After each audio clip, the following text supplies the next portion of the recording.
Hello friends, तो आज आम पढ़ा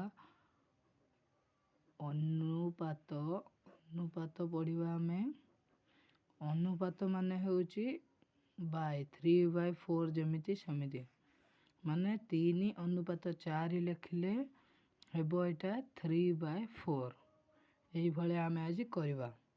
तो फास्ट 1 नंबर दे देबा ए अनुपात बी इज इक्वल टू 3/4 हेले 6a प्लस 5b अनुपात 5a प्लस 4b रो मूल्य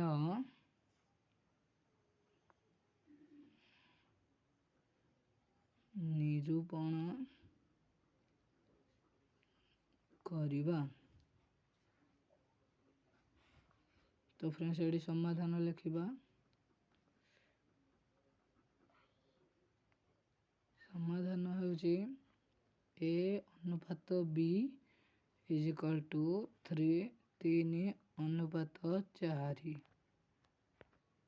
तो फ्रेंड्स 3:4 अनुपात माने by a by b is equal to 3/4। तो ये लिखिदेव फ्रेंड्स, ये आम प्रश्न जो ये लिखी 6a plus 5b 5a plus 4b। तो लिखिदेवा 6a प्लस 5b अनुपात माने बाय 5a प्लस 4b।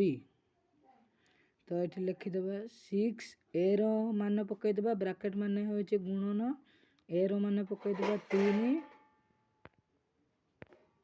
तो फ्रेंड्स 6a ब्रैकेट माने गुणन कही ए रो मान पकईदेवा 3 तापर बी रो मान पकईदेवा 4।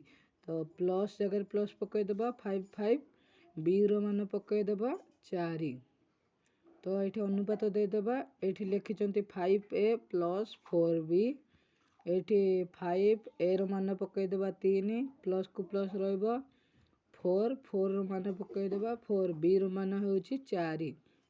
तो ये आम ये करदेबा ब्रैकेट माने कौन कहते गुणन 6 गुणन 3 6 3 18 ये लिखिदेवा 18 प्लस को प्लस रहिबो 5 गुणन 4 5 20 20 को 20 रहिबो।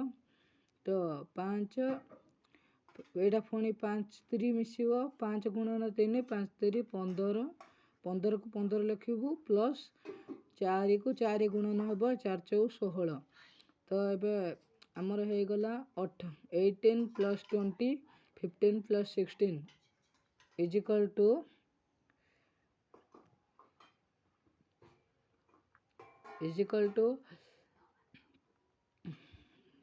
तो फ्रेंड्स 18 और 20 मिसिले 20 10 30 8 38।